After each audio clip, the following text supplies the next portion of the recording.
this man. Mwalimu.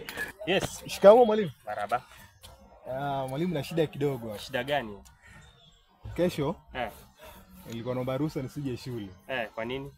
Kwa sababu zisizoepukika. Ndio mwalimu. Ni nini mbaya? Unakumbuka mwaka jana?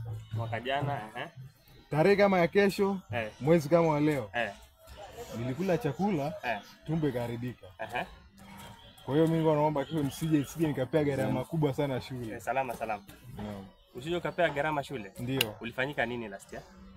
Nilipokula chakula tumbo iharibika, shule ikagharimika. So ndio naomba nisije, labda ni swala linaweza jirudia, so sikuwa nataka mwalimu.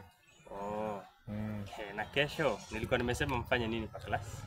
Ulikuwa umesema tupige na assignment ya tamzima. Alafu tena tuje na wazazi. Ndio. Kwa hivyo kesho wakati unafaa kuja na mzazi ndio umeona uko mgonjwa, si ndio? Sio mimi mwalimu. Ni kwa hiyo sababu. Kwa hiyo sababu, si ndio? Basi utajua pia sisi kwa hiyo sababu tumefanya ujanja mingi sana tukiwa wadogo. Hebu twende huko nikupe chai. Twende.